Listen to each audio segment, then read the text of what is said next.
So yes, we should all get a notification about that. You may have to just click to say that you're happy with that.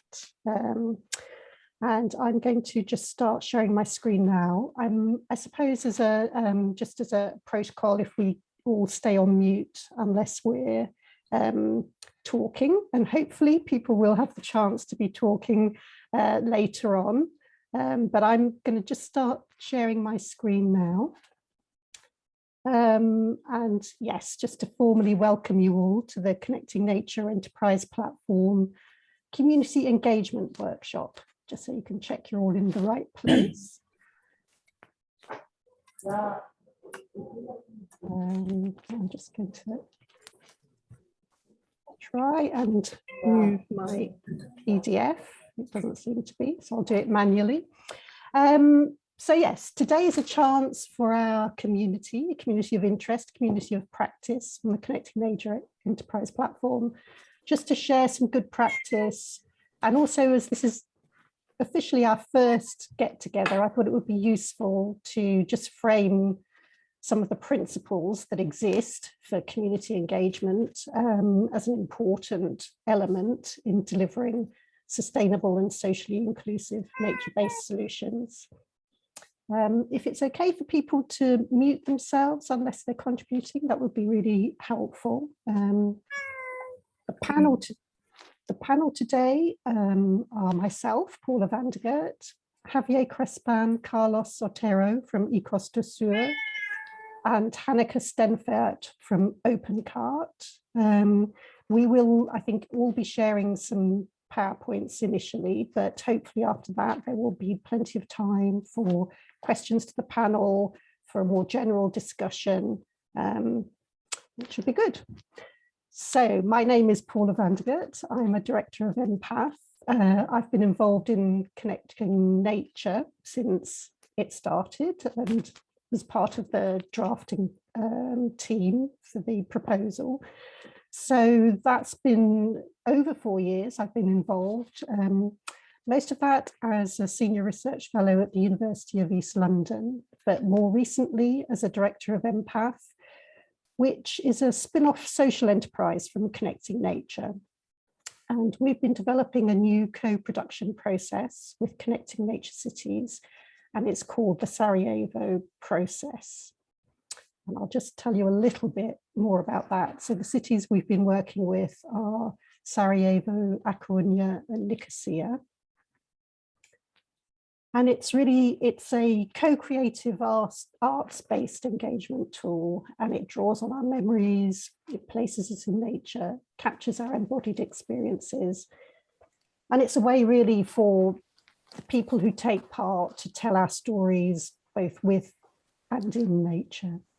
And we use memory work, immersion in nature and embodied reflection, ecotherapy practices, body mapping.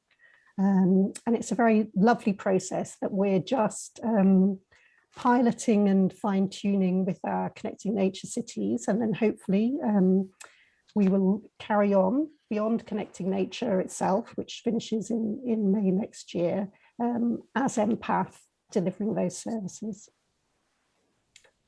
We're going to be hearing some more excellent practice from our other panelists shortly. But as I mentioned earlier, I just want to set a bit of a context for framing this session before we go on to hear about sort of social integration, co-creation. So I would say that community engagement is absolutely essential for delivering effective nature-based solutions, and important because it delivers local and global impacts. It creates opportunities to engage communities locally in a meaningful and inclusive way, and it contributes to achieving global goals. And if we want to have just transitions to a world where we're tackling climate change, tackling poverty, tackling all of those things that we need to tackle as a world, as a planet, community engagement really is at the heart of that. It's not just me that says that. I'm going to now just look at that through three specific, but not the only three, I'm sure, kind of international processes where this is really being developed. So first of all, you'll all be familiar with the Sustainable Development Goals, or the global goals, I'm sure, which were adopted in 2015 universally. So all of our countries will have signed up to these. There are 17 in all. And I would say that a good number of them, can be related directly to community engagement and nature-based solutions. So if you want to make the case locally for why it's important to do this, you can look on the Sustainable Development Goals to help you. Something that people are probably less familiar with is the Habitat 3 process, the New Urban Agenda. And this was adopted by the UN in 2016. And this focuses primarily on human settlements and sustainable urban development. And I think that, there are a series of policy papers. The Right to the City and Cities for All is a very interesting one to read. And one of the overarching goals of the New Urban Agenda is integrating equity. So it becomes an issue of social justice, ensuring access to the public sphere, and extending opportunities and increasing the commons. So these are really, absolutely at the heart of what community engagement in nature-based solutions can deliver. And then last but not least, just to have a quick look at the European Commission itself, which is investing millions in nature-based solutions. And it's there's an EU task force which has researched and developed an evaluation framework, which is to capture the impact of nature-based solutions across a range of societal challenges. This was published in May this year. And of the 12 societal challenges, I would say that 6 of them are absolutely can be related to community engagement and people and communities, and where those impacts can happen. So social justice and social cohesion, participatory planning and governance, health and well-being, even down to creating local sustainable employment. All of these community engagement can help in the successful implementation of nature-based solutions.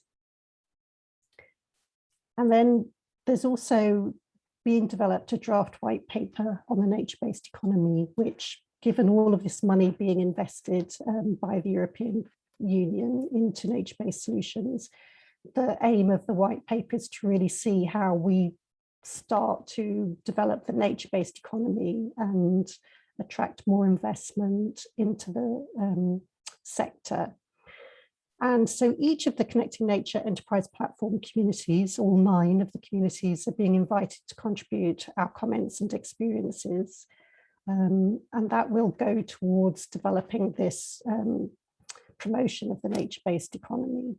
So I think, again, that's somewhere where we as a community, the community engagement community, can really start to influence what happens, how this moves forward.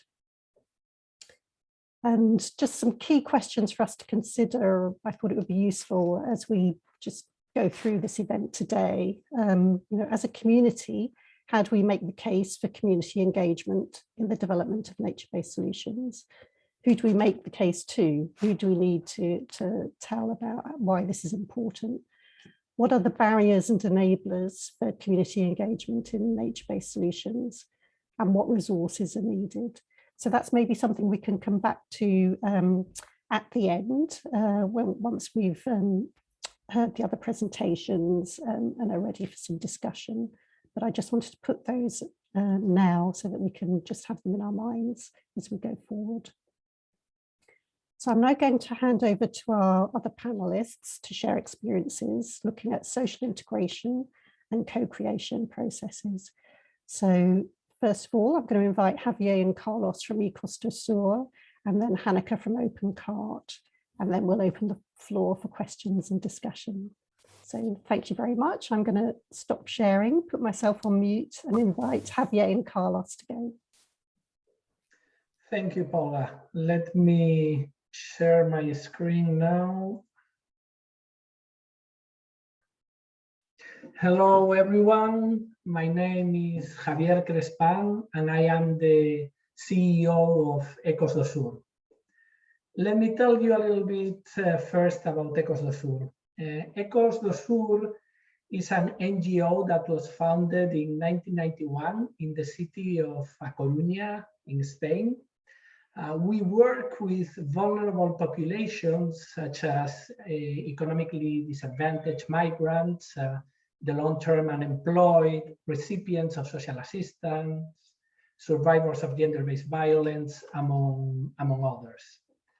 Of course, these categories are not mutually exclusive, and most of the people we serve combine different sources of vulnerability.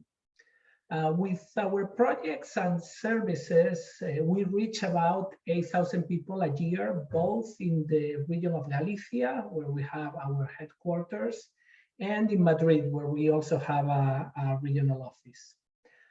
Because processes of social exclusion are multidimensional and complex, we offer the people we work with a comprehensive package of services to address the different dimensions of the particular life situations they face.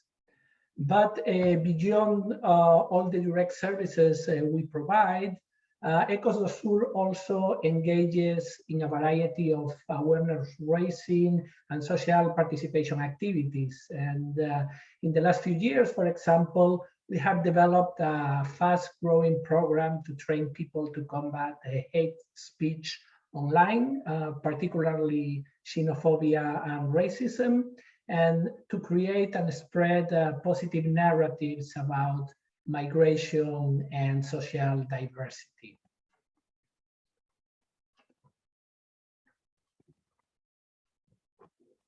Let me move on to the next slide if I can. Oh, here we go. Sorry about that. In 2000, and let me move this out of the way, actually. There we go. In 2017, Ecos do Sur began using community gardens as a tool of social integration, working with some of the vulnerable groups that we serve, but also with volunteers and members of the local community. We saw gardening as a way to improve the mental and the physical health, as well as the soft skills of some of the beneficiaries of our programs. But we also saw the great potential that community gardens have as meeting places, both to form bonds and mutual support networks between our beneficiaries, and to allow them to interact and connect with members of the broader local community. So over the last 4 years that we have been using community gardens as a tool of social integration, more than 200 people have participated in our gardening activities. But let me just make clear that this is not just gardening, but gardening with a structure and gardening with a purpose. The gardening activities are designed to promote mutual care, self-care, and personal autonomy, to build social connections and local attachment, and to show the value of the knowledge that participants already have. Also, let me emphasize that we do not offer gardening activities in isolation. Rather, the gardening activities are part of personalized itineraries designed to prevent social exclusion, itineraries that include many of the other services and activities that we offer as an organization.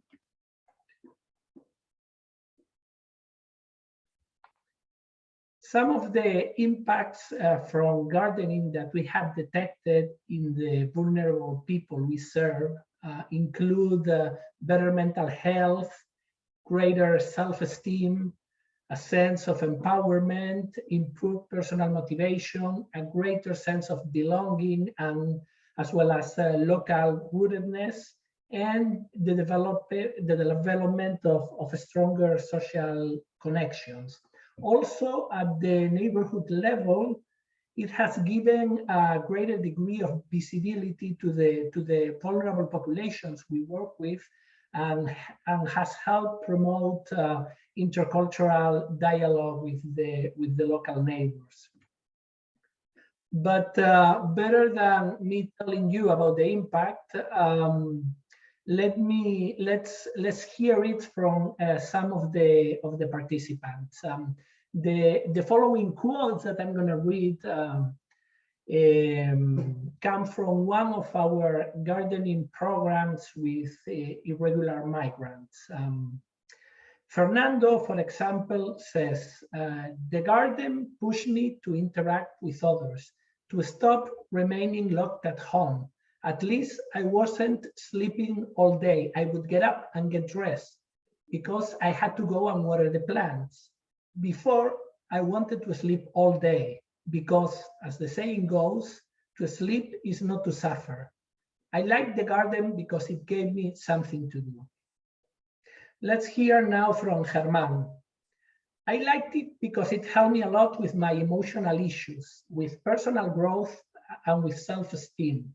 We didn't only talk about gardening, we also talked about personal issues. The garden means a lot to me. I developed a sense of belonging, the weather, the values, socializing with people. Victoria says, we learned how to cure plants, or at least try. There are risks and not everything works out fine, but there can also be solutions. To learn solutions, even when things do not turn out well, that's something you apply to your daily life. You see a plant getting sick and wonder, what can I do? And you take that lesson and apply it to your personal realm. Something happens and you tell yourself, come on, harvest something, begin to sow. Jose Luis now. The garden teaches you to be patient, to sow and harvest. It teaches you that you have to consistently work to harvest the fruit because results are not immediate. We can also apply this lesson to life. Luis, through the garden I made friends. I also got a bit of work, 1 or 2 days. It helped me a lot. It strengthened me both money-wise and emotionally. Esteban, when you work the land, there is so much feeling that now I feel I'm from here. It connects you in a very special way to the place to which you have arrived. And finally, Anna, you don't know that migrants exist? Well, here they are. I think these kind of activities are important, talking to the neighborhood residents, that they come and see it's us, that we are migrants and are the most integrated ones working the garden and taking care of everything. Now, let me turn it over to Carlos, our gardenizer at Ecos do Sur, who will tell you a little bit more from the ground level about the work we do in community gardens. Hello, hello you all. Thank you for visiting us in A Coruña. My name is Carlos Zotero. I am the gardenizer responsible for the urban gardens of Ecos do Sur. Gardenizers are urban community garden organizers, professionals who manage community gardens and tailor the use of each garden to its specific purpose. In the case of Ecos do Sur, as Javier said, the objective is the social integration of different groups. This integration requires close interaction with spaces, with neighbors, and also with local history. For this purpose, as for any other that gardenizers can face, engagement and involvement are key factors. Our gardens are located in recreational areas away from the daily bustle, so our initial work had to be clearly oriented to attracting neighbors so we could interact with them. this should be a good experience for the community, for Ecos do Sur, and of course for our participants, which is to whom we owe ourselves fundamentally. In this way, the key factor should be to attract and involve the neighborhood. And we have to think, what should I give to them in return? They have to be attainable goals and also flexible and adaptable. Today, we all know resources are very limited for almost any initiative, and ours is not an exception. So we cannot do everything we want, not even what necessary. This that initially constitutes a problem, we decided to turn it into an example for our participants, drawing parallels between the construction and care of a garden with limitations, with the construction that they must face of a life different from the one they have led up to now, identifying and making the most of any possibilities that are around us, whether materials or human. What I decided to offer to the community was the most beautiful garden I could, attracting their attention for its composition, not only for the production. A worth visiting garden, both for the elderly to remember experiences and tell these experiences to our participants and interact with them, but also to the younger neighbors, since these generations have lost contact with working in the fields, and we need them to recover. We wanted also to become a space where neighbors interested in setting up a garden on their balconies and terraces could ask me questions, and they did. Among the seasonal crops, I choose the most striking ones and attractive, such as sunflowers, pumpkins, tomatoes and peppers of less common varieties and colors, for example. Our users learn to design and set up a garden from scratch, and in no time our terraces look beautiful. And just as we expected, little by little, neighbors of all ages began to get closer and be interested in what we were doing there. Children and the elderly also integrated the visit to our garden in their daily routines for walks. And so our participants learn personal stories of the neighbors, real stories, which help them better understand the place where they now live. As a result, part of our time and work is dedicated to informing and advising our neighbors. We exchange with them seeds and plants. We have carried out educational activities with the little ones on the neighborhood. And above all, we got the neighborhood association to allow the participants of Ecos do Sur to continue working this garden. In addition, the neighbors have been involved in the surveillance of the garden and have made the project visible on their own social nets and even on local TV channels. Council Gardens services also are an important part of the community, are happy with our presence there and bring us cut grass to cover and fertilize. To put in some way, the participants advanced in their feeling of belonging to the community, and the neighbors developed a feeling of belonging to our integration project. To finish, I would like to talk about Indalecio. Indalecio is a 99-year-old man who visits us every day. He worked in the 60s of the last century as a guard in the prison that we have 200 meters away. It's already abandoned.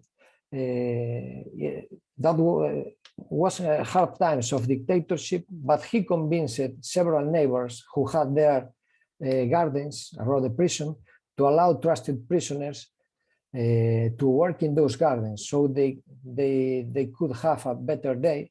He told me that he even usually let them drink a bottle of wine, but I cannot say this. Well, good for both. In conclusion, first, nature always responds and attracts us for something as simple as we are part of it. As soon as we integrate it into our activity and we respect, it rewards us and becomes a powerful tool for integration and for education, for many purposes. Second, in the left view, the 99-year-old neighbor, albeit unconsciously, already used an effective and sustainable nature-based solution to tackle social issues 50 years ago. In this case, it was the gardens, the closest nature resource he had, and he involved the neighbors in that work. We are just following on his footsteps, and that's all for me. Thank you very much.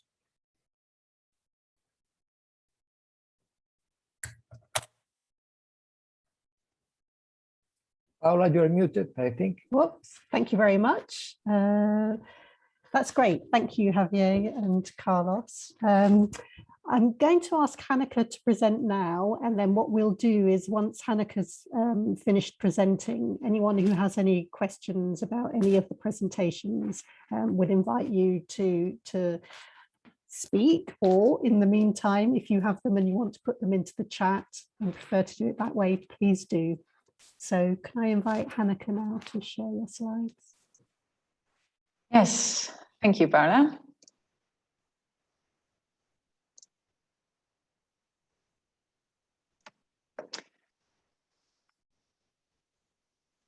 You can see my slides now, I guess. Yeah, my name is Hanneke Stenford, and I would like to tell you today about co-creation, how we involve and engage communities in the design of pleasant and also sustainable living environments. I am a co-creative designer and co-founder of design office Open Kaart. We are an office for co-creation in spatial projects, so urban, landscape, and architecture. And we improve the living environment, not just by finding out the best solutions ourselves, but in co-creation, by designing them together. To us, co-creation means the involvement of users, of buildings, of cities, of landscapes. And it's not just informing or consulting people, it means a collaborative effort. It's jointly creating value. It's an act of collective creativity, and it's creative cooperation. So it's a collaborative effort in a creative process. And people are partner in the process.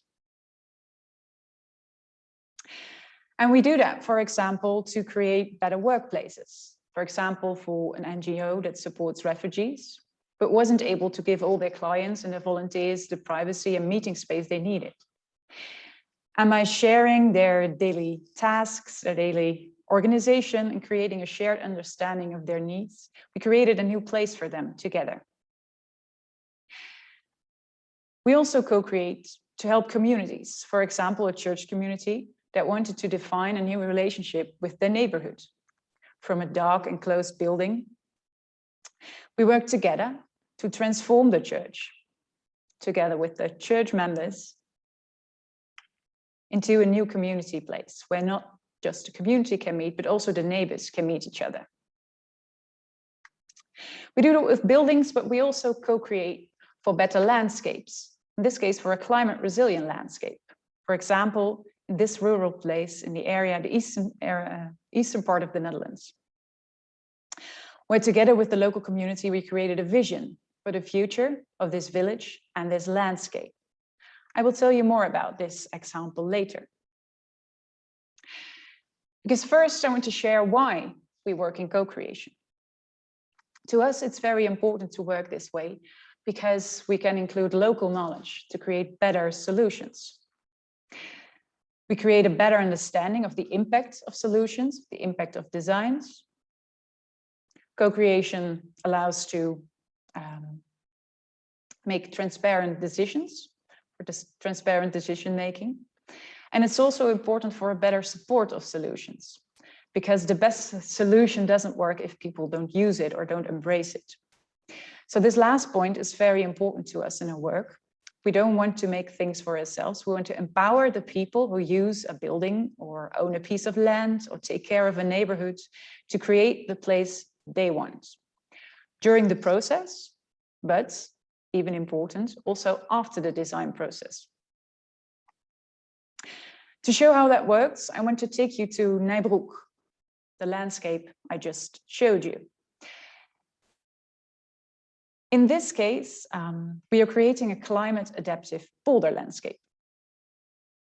It's a polder, a typical Dutch landscape in the eastern part of the Netherlands with a small village of around 800 people. And eyes are on areas like this because there is still space. And we need that space for challenges like the energy transition, agricultural transition, the enormous need for housing, and also for climate change to make the landscape climate adaptive. Rural areas like these may seem empty, there is space, but very important, it's not a blank page. There's already a long history of landscape and community, and both landscape and community are often intertwined in landscapes like these. And that's also the case in the village of Nijbroek. Nijbroek literally means new swampy land, and the first residents transformed the swampy land into meadows and fields. With a new water system, with dikes and ditches, and that typical landscape is still very visible today. And together with the landscape, a community developed. And they built beautiful farms, which are still visible today. And the values of both landscape and the historical community are still tangible today. The polder, for example, was an autonomous area with an autonomous water system, with autonomy in jurisdiction, in government. And that value is still very important for the community today. And based on those values, they asked us, together with them, to create a new layer in history, on the landscape, to create a future perspective with them. Because all those challenges I was mentioning, they have to deal with in the future. We started with the people to ask them about their dreams and nightmares.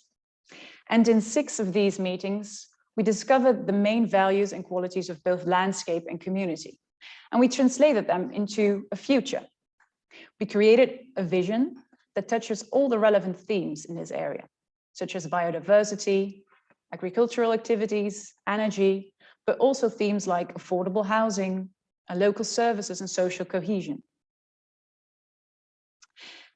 We did not make the most provocative vision, maybe, because we wanted the community to be able to go on with this vision.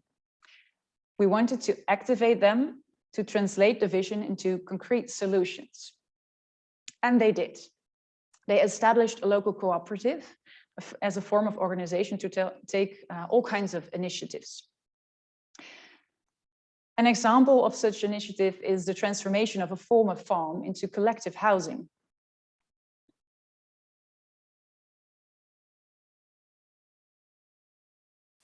Together with them, we created a new perspective for this old farm with collaborative housing, but also a food forest and new ways of agricultural use around the former farm. Another example is an initiative related to the climate adaptation. The local cooperative is involved to find local solutions for this global problem. There's a challenge.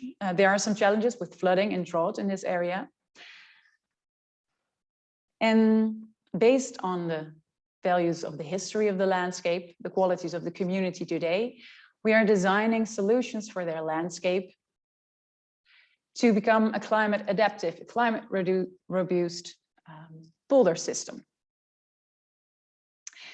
And we are designing the solutions together with the community. They know the place, they know how the water system works, they know the history of the landscape because they often already live there for a long time. And we help them as designers to translate those values, to translate what is important to them, to connect that to the future challenges, and to connect the challenges into solutions. And together with the community, we are creating a plan to make a new layer of history for them based on historical values and the values of their local community for a climate adaptive landscape. And to us, this is very important in our processes, whether we are transforming a building or whether we are transforming a city or a landscape. Our solutions become better when they are inspired by local values, the qualities and needs of the people. And when they empower the local communities to deal with the challenges of today, also when we are leaving as designers or professionals. So for us, involving people is a key for durable, sustainable solutions. And co-creation is a powerful way to do that, to include the local knowledge, to understand the impact of solutions, for transparent decision-making, supportive solutions, and to empower the communities in a collaborative, creative process. Thank you.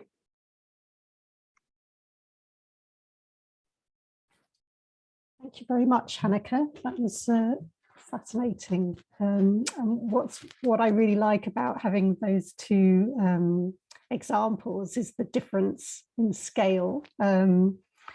So for Écosse Sur, really looking at the urban garden neighborhoods, and Hanneke, the range of things, but I really like the idea of communities can engage in terms of landscape discussions at quite a larger or a rural scale as well. So thank you very much. Now, I don't quite know how we're going to manage this, but would anybody like to ask any of the panel any questions based on the presentations? It would be great if you would like to. You can try raising a hand and then I can invite you, or I'll try and scroll through and look at everybody. But otherwise, feel free to unmute and pop up. I think Emma has a question, Paula there, and then Karine as well. Oh, lovely. Thank you, Fiona. Emma, do you want to?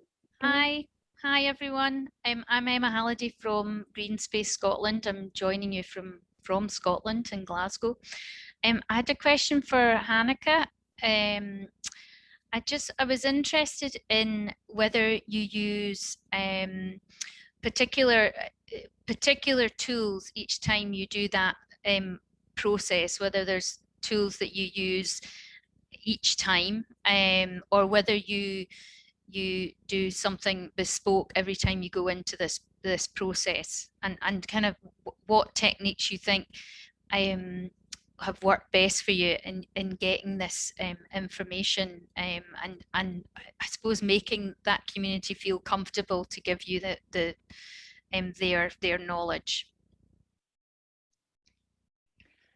Thanks for your question, Emma. Well, for every process, for every design process, we also design a process. So it's always tailor-made, so to say. But in every process, we use the power of design. We're all trained as designers, and we think that's quite a powerful method to establish a dialogue. So it's not just for creating nice designs, but design can also be used to create the right dialogue about it.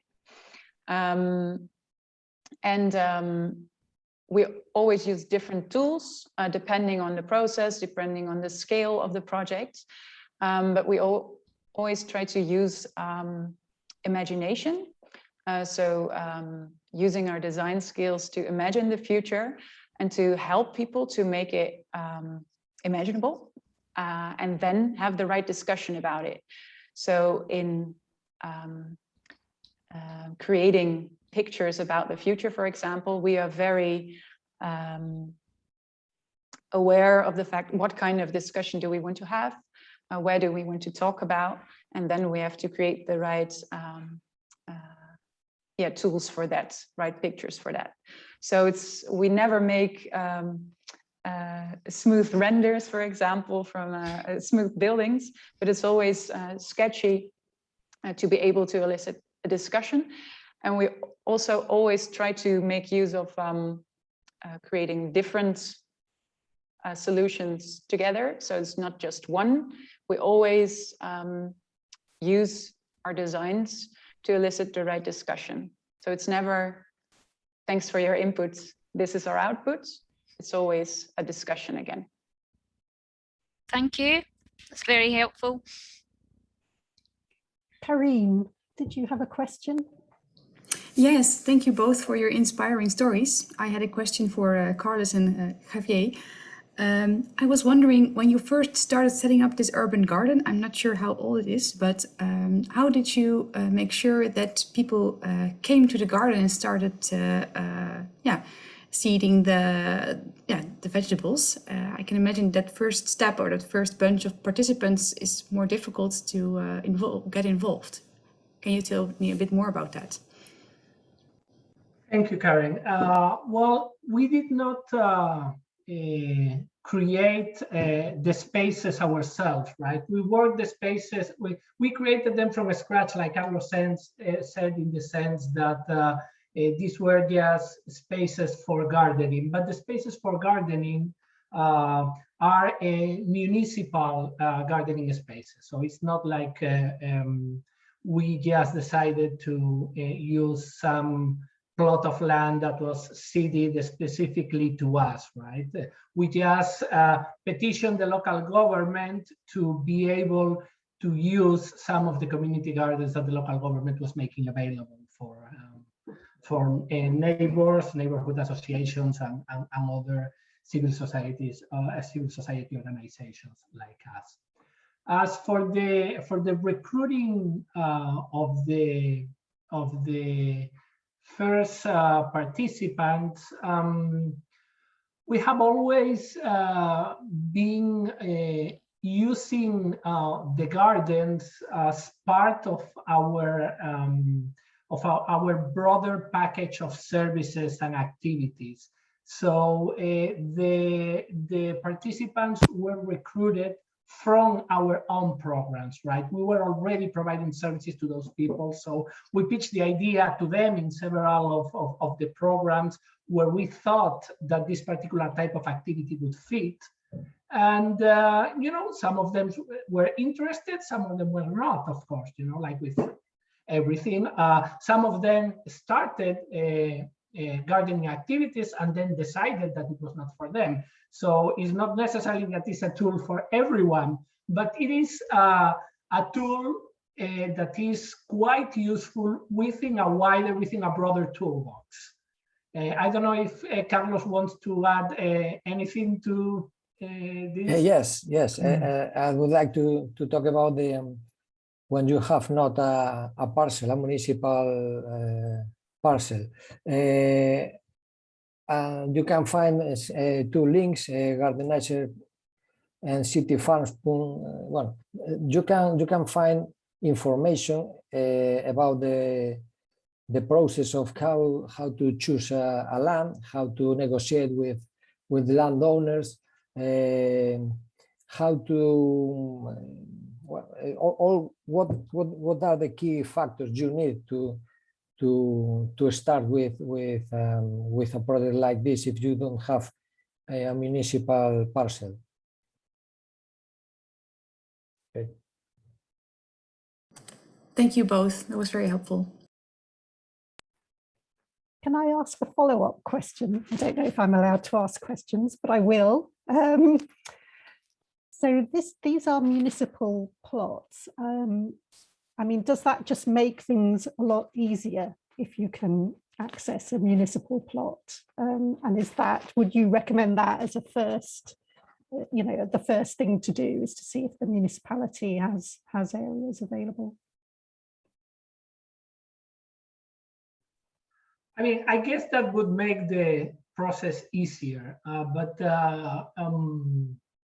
I don't want to say that that's necessarily the best approach. I think that we need to be aware of the particular local conditions, how prevalent municipal community gardens are, how easy it is to get a plot assigned. So maybe in other places, it's not necessarily the easiest alternative. I think it has to do also a lot with the particular local conditions. Also, in other places, there might be better options through other civil society organizations or private companies, or even just individual private owners that are willing and engaged and that want to make their land available. So I wouldn't necessarily say that this is the best way everywhere. It's a different way. I think you have the access to water, to power.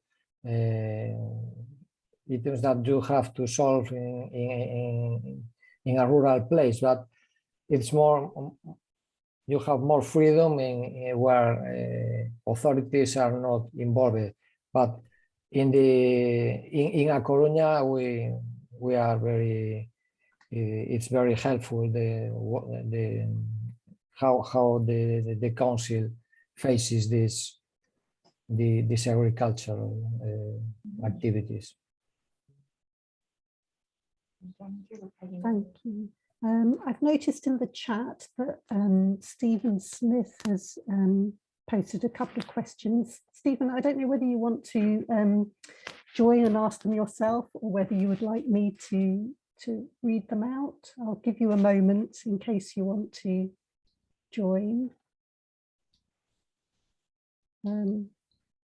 Otherwise, Stephen's asking, well, he's interested in whether you consulted the planned target group for the gardening intervention before setting it up.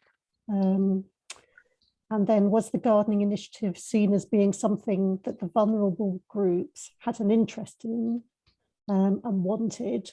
Or, you know, I suppose he's asking what came first. Was it the vulnerable groups expressing an interest in gardening, or was it that you thought that gardening was a good way to engage?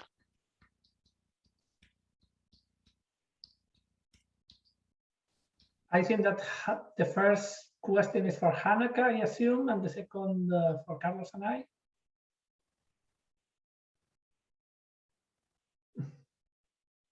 So you go ahead first, Hanneke, with the first question, or? Can you repeat the first question then? I thought it was for you, Javier. Okay. Sorry, I'm just reading the chat. So just thinking about co-creation and how this can be implemented in terms of the nature of interventions being implemented.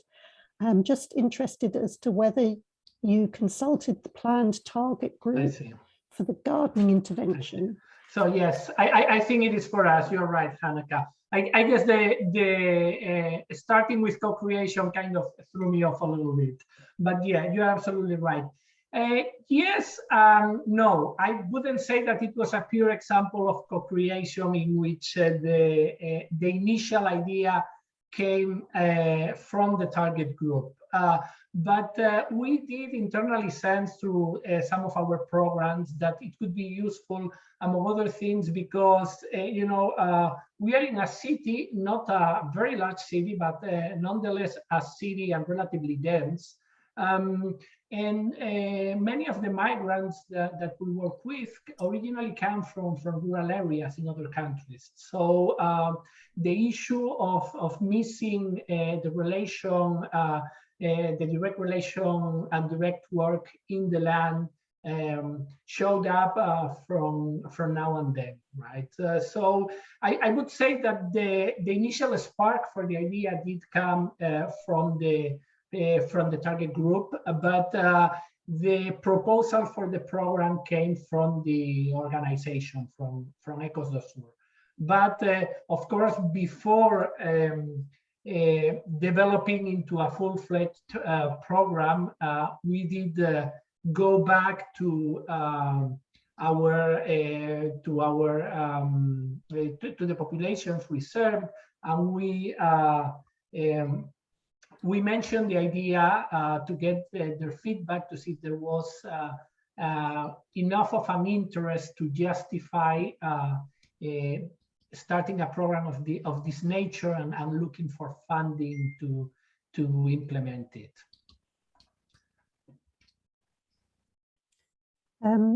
Karine has a question for Hanneke. how do you make sure that the co-creation processes are empowering? Do you have some tips or pitfalls to share? Yes, thanks for the question. What I can say, I think, is that as a tip, try to design the process from the beginning with the end in mind. So you are a certain period involved as a professional, but often your process is part of a bigger transition. So when you are aware of that, you can make sure your process design is aligned with that. And another tip is to get a very good understanding of the local social network. So you are able to create the products that fit in the way of organizing or way of meeting there already is in a certain community. What about any pitfalls, any problems that you've had? Well, a lot. Yes, of course. Well, a major thing is, how do you involve everyone? Also the people who are hard to involve. That's always a challenge, and it's always, you always have to do like 90% of the effort to involve the 10% of people which are the hardest to involve. But that's a given. Well, maybe another pitfall is from a more philosophical nature, but when you're working with the people or for the people, it's it can be a pitfall to hide yourself. But was also an important lesson for us that you have to make your own assumptions, your own ideas very explicit instead of hidden, because only then you can be challenged based on your own assumptions. And you always bring assumptions, even if you're the most co-creative, participatory person. So make them explicit. That will be another tip, but based on learning from a pitfall. Thanks. Yeah, that's really interesting. A good insight there. Thank you. And then Emma, you have a question for Javier and Carlos, and then I think you're also linking to an example. So I don't know whether you want to come on and speak and ask your question and then tell us a little bit about your example, or would you prefer me? Yeah. No, that's fine, Paula. I was interested just in, Paula mentioned at the beginning about the nature-based enterprise white paper, and I was just interested in the people that you work with and whether it sparks their interest, or whether there's any movement that they go from this kind of volunteering and involvement into a kind of career or a formal skills around it, and whether that's something you facilitate or if it happens at all.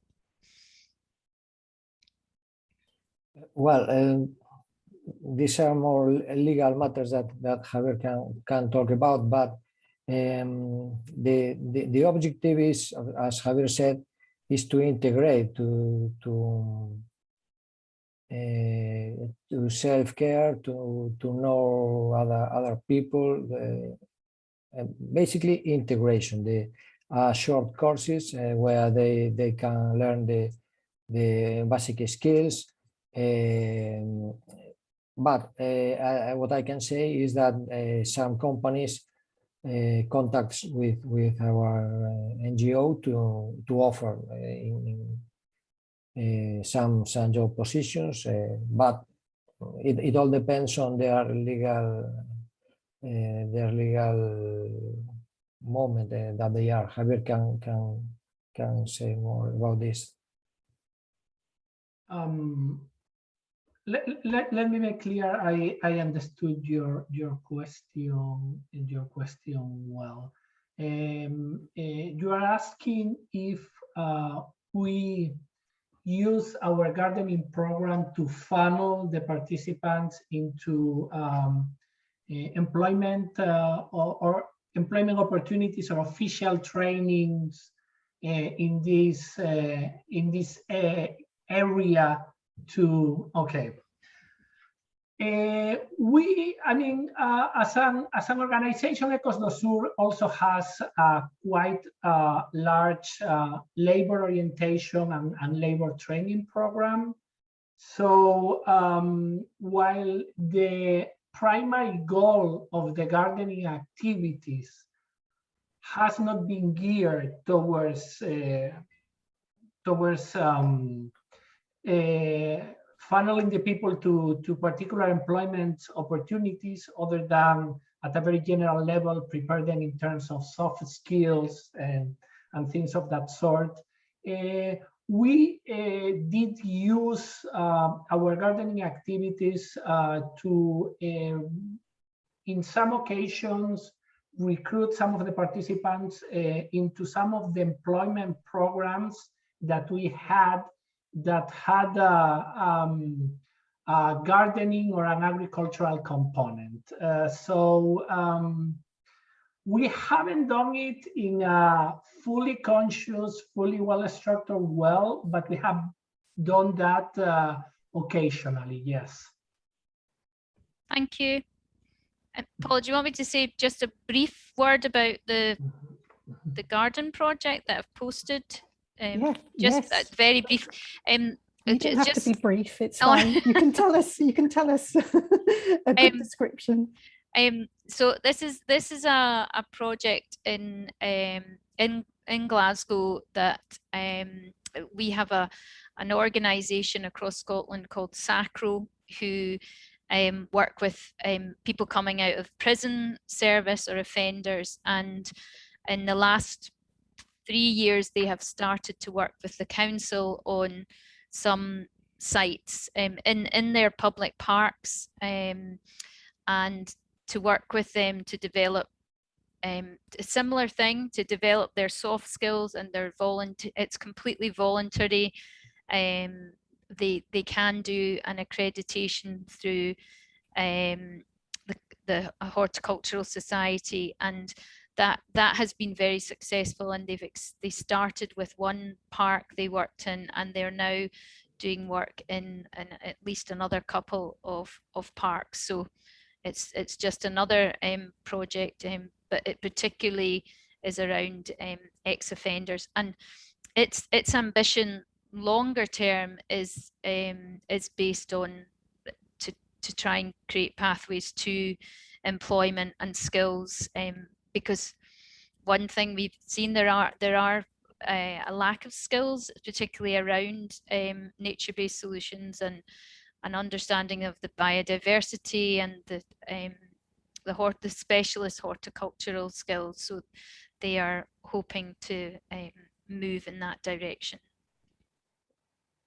Thanks, Emma. And Beatrice has made a very, very good comment, actually, that the social and solidarity economy practices are a very good example, so that how you can transform the community garden, or how the community garden, I guess, becomes the incubator then for a formal business or organisation. And Beatrice, that comment reminded me of a very good organisation in London called Organic Lee, which is a sort of an organic food growing cooperative, but a large part of their mission is training young underskilled people in agriculture and herb growing, etc. So there are definitely good examples of this becoming more, the nature-based. Yeah, that's a move that we have been thinking about, because in our particular case, we have even a better reason for trying to go that route. A lot of the people that have been participating in our community garden programs are irregular migrants, and employment is one of the requirements for many of them to be able to regularize their situation, right? So there are many of them are in this vicious cycle in which without employment they cannot get papers, without papers they cannot gain employment. So the possibility of forming some type of a business that would allow us to break that vicious cycle has definitely been a part of our internal conversation for a while. However, it's not our main area of expertise, so we have been so far cautious about taking the next step. But that's definitely something that we have been pondering. Is it inderdaad? Oh, hello, Catherine. Did you want to? No. Okay, thank you, Beatrice. You've added that the social incubators from universities are solutions as well.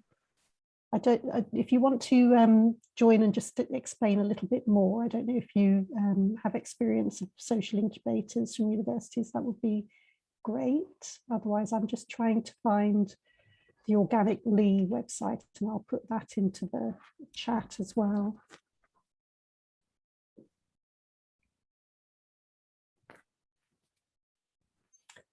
So I think there are really good examples of how enterprises that have communities at their heart, either as opportunities for upskilling, but also for some of these other issues around, okay, how do we get greener cities? How do we bring nature into the cities? You know, communities, I think, are going to have to be at the heart of that. And I guess there's always a conundrum about how much is it okay to rely on volunteers, and how much should there be a move towards growing jobs in this sector that are really kind of at the heart of communities. And for one, I think that's a really important step that we need to be looking at if the whole nature-based solutions economy is set to grow. You know, how do we ensure that good jobs, training, you know, that can reach some of the harder to reach people, you know, is really a very good opportunity. Well, I think it's very difficult to have a gardenizer in every community garden, in every school, in every hospital, in every municipal garden. It's very difficult. So the role of volunteers is key.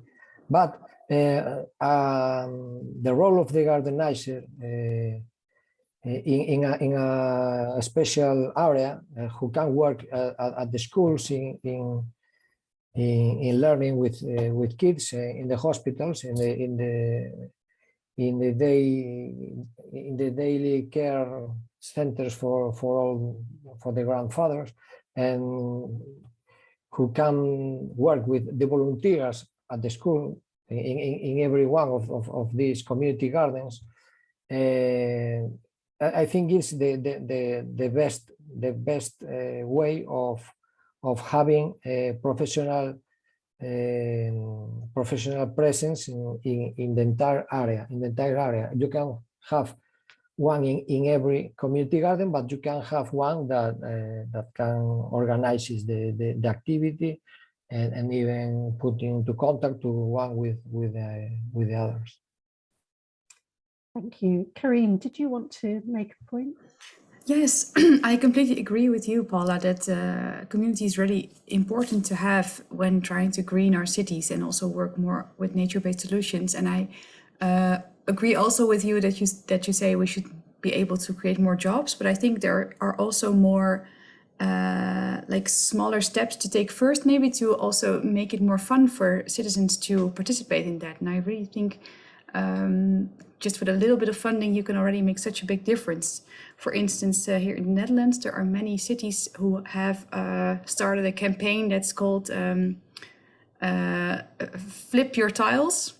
So people can flip out the tiles in the sidewalk in front of their houses, up to 1.5 tile and use that space for creating a super small garden in front of their house. And most municipalities also give, if you have the tiles out of the street, they come and collect them for you, and you get a budget to buy plants in return. Which you make it easier and more fun and also affordable for all citizens. And I really like this as an example of making it more fun and also directly including citizens to build their own small space of green in their own street to see every day. So I think apart from jobs and relying on volunteers, like something in between is also an option to work with. That sounds great. Emma, did you have something you wanted to add? Yeah, I just wanted to, I was really interested from for Hanneke about what we find is obviously co-creation and community involvement is fairly complex and takes longer.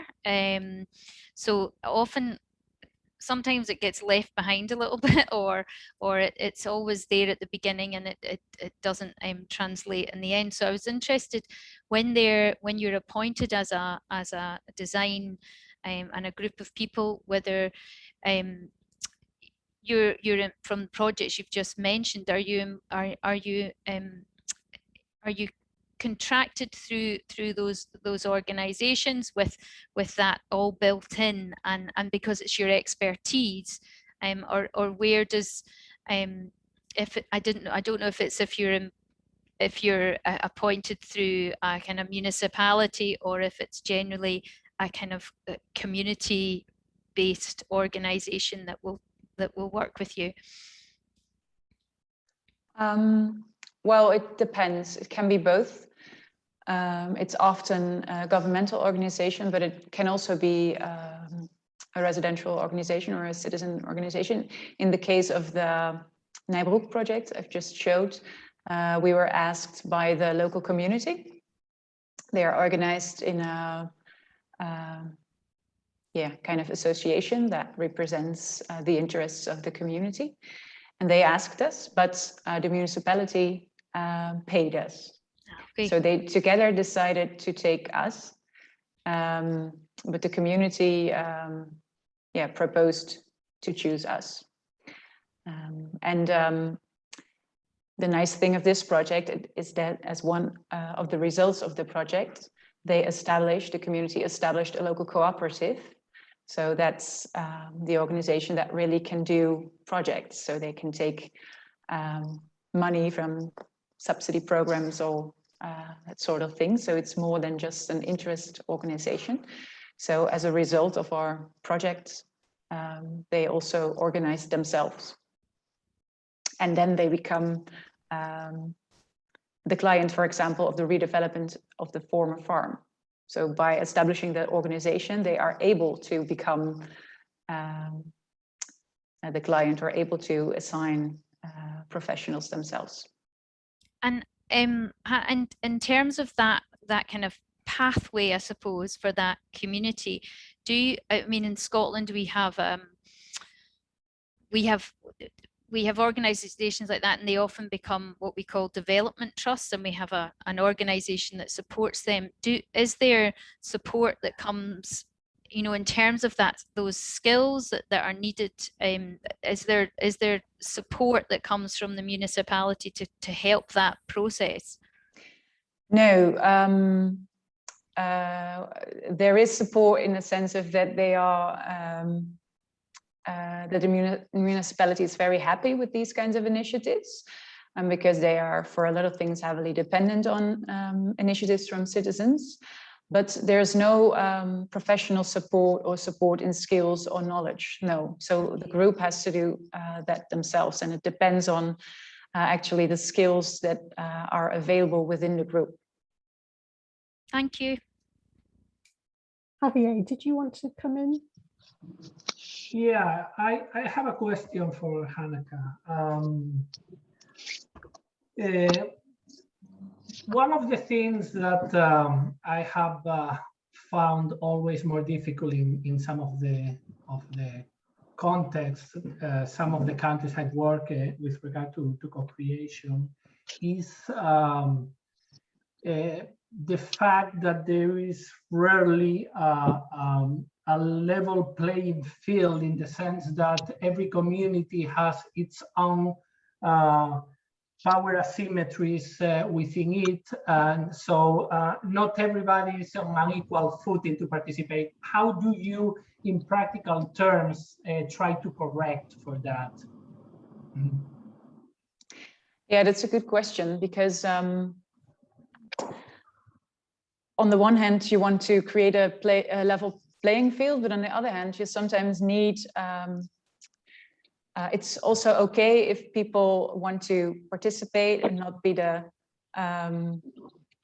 main people pushing the transition forward. So it's also okay if there are different roles within a co-creative process, but the challenge is to make it a choice, and not that it's just a case because there's no level playing field. And I think, to me personally, the main thing there is building a relationship and finding out where is the energy, where do people want to be involved, on what topics are they enthusiastic, and then try to create a place for that energy and that skills and knowledge.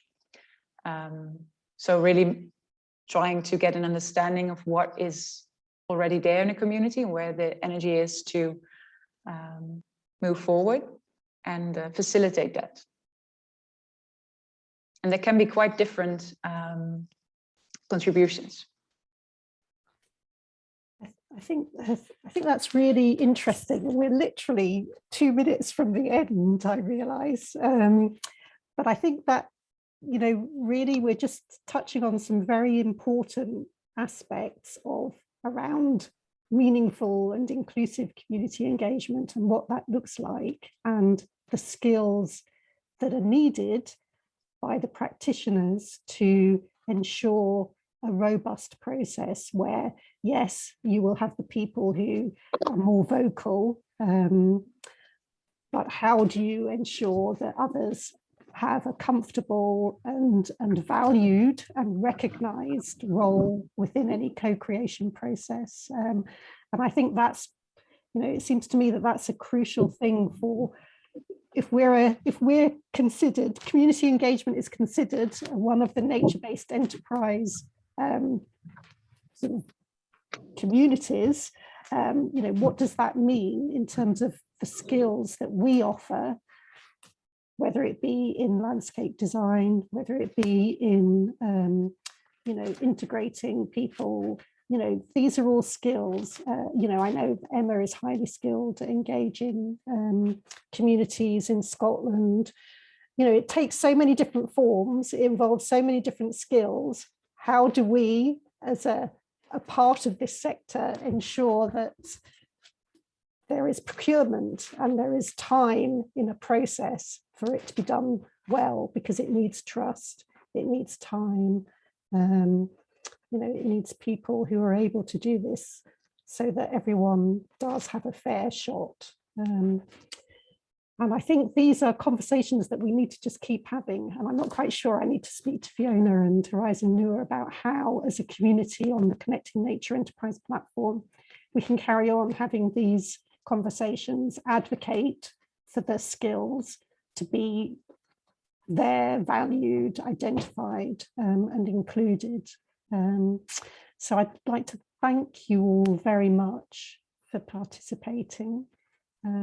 Thank you to our panelists, Javier and Carlos from Ecostasur, Hanneke from OpenCart. It's been really great to hear about your work. Thank you everybody for participating and listening, and we can stay in touch through the community on the Connecting Nature Enterprise platform. And if we can, I think, Fiona, there are ways where the platform, we're trying to be a bit more interactive in terms of communicating. So that will be really good to account for going forward. So I'd like to draw it to a close. Thank you all very much. Thank you. Thank you, Paula. A yes. pleasure. Thank you. Thanks. Thank you very much. Bye. Bye. Bye. Bye.